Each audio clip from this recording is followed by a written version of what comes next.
Assalamualaikum warahmatullahi wabarakatuh. Eh, Salam sejahtera bagi kita semua. Pada kesempatan kali ini, kelompok saya akan memper- membahas tentang pentingnya manajemen waktu.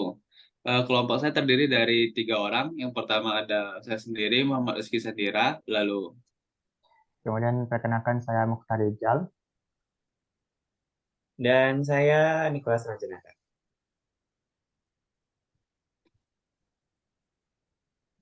Nah, langsung aja kita ke pembahasannya. Eh, apa sih manajemen waktu itu? Manajemen waktu itu merupakan suatu aktivitas di mana seseorang akan belajar untuk membangun kepribadian yang disiplin, lebih dewasa, dan lebih menghargai waktu yang dia punya. Eh, Pasti semua orang kesulitan manajemen waktu itu. Eh, Kesulitan manajemen waktu dapat membuat prokrastinasi, seseorang bersikap tidak realistis, tertumpuknya pekerjaan mereka, penurunan kualitas fisik, sehingga hilangnya peluang emas, dan juga tekanan mental yang berlebih ataupun stres. Nah, eh, kenapa? Maka dari itu manajemen waktu perlu dilatih sejak dini agar seseorang dapat terbiasa melakukannya dalam seluruh aktivitas yang mereka punya.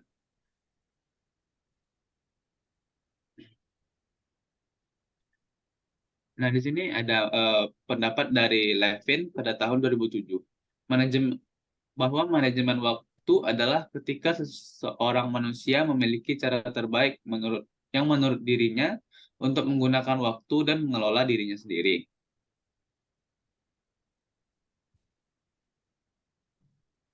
Ada beberapa fungsi-fungsi dari manajemen waktu. Yang pertama ada perencanaan waktu.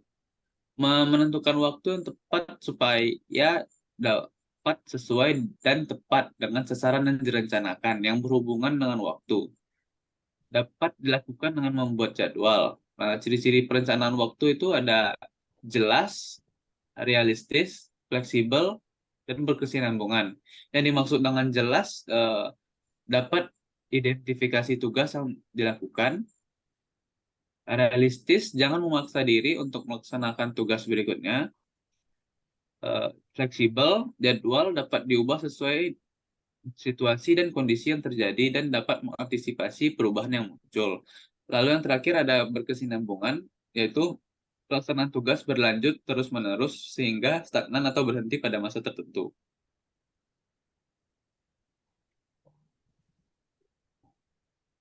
Lalu ada pengorganisasian waktu, pengorga, pengkoordinasian waktu, lalu pengawasan waktu. Untuk pengorganisasian waktu, yaitu aktivitas mengidentifikasi, mengelompokkan, menganalisis kegiatan, dan mengelola waktu yang diperlukan untuk menyelesaikan tugas.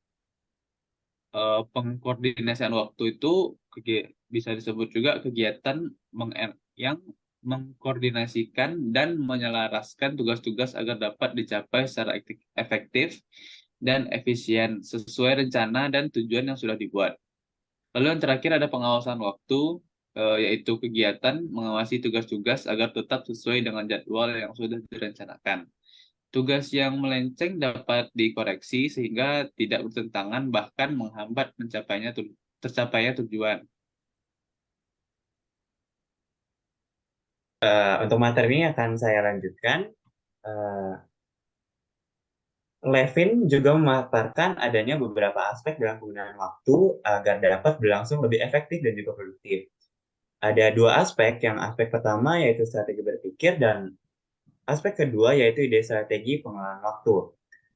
Nah, strategi berpikir merupakan di mana kita berpikir sebelum melakukan sesuatu agar tidak tergesa-gesa dalam pengambilan suatu keputusan dan juga berpikir tentang waktu mana yang terbaik dari waktu yang sudah ada.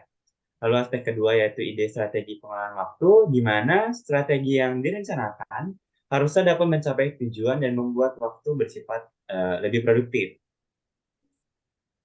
Lalu apa aja sih manfaat dari manajemen waktu? Nah, ada dua pendapat para ahli. Yang pertama yaitu dari Forsyth pada tahun 2009 dan pendapat dari Santrop pada tahun 2007.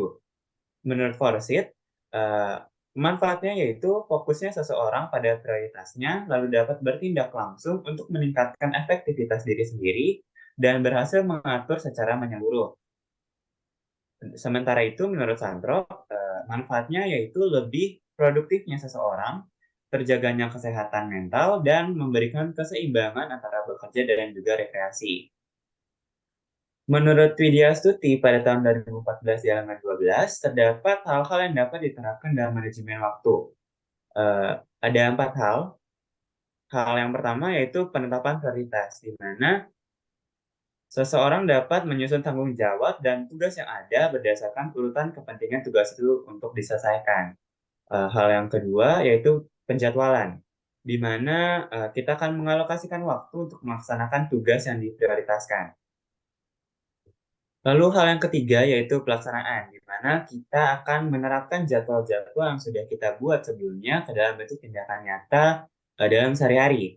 Dan yang terakhir yaitu hal yang terakhir yaitu evaluasi, di mana kita akan di mana evaluasi tersebut merupakan proses teratur, ya, di mana kita akan membandingkan kriteria yang telah ditetapkan sebelumnya, kemudian membuat resume atau kesimpulan dan saran atas program yang dikerjakan.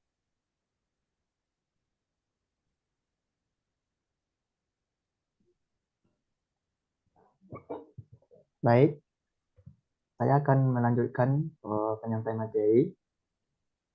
Menurut Scott, dalam ADBC 2013 mengenai tantangan manajemen waktu, yaitu memahami bedanya mendesak dengan penting.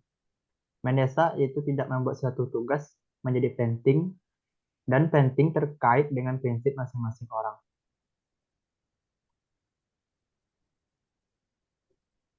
Selanjutnya masuk kepada prokrastinasi. Prokrastinasi berasal dari bahasa Latin yaitu pro yang berarti maju ke depan dan kratinus yang berarti besok. Sehingga prokrastinasi dapat diartikan sebagai melakukan tugas besok atau menunda melakukan tugas. Penyebab prokrastinasi menurut Irma et al. Yang pertama yaitu kurang pahamnya tugas yang diberikan. Tidak percaya diri akan kemampuannya. Kemudian kurang bisa mengatur waktu, bosan atau jenuh dengan tugas yang diberikan, dan yang terakhir kurangnya motivasi untuk mengerjakan tugas.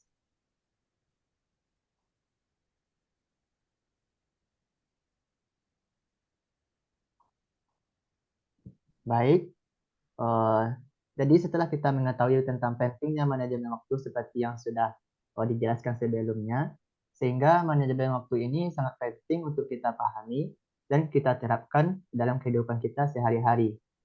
Sekian penjelasan mengenai pentingnya manajemen waktu dari kami.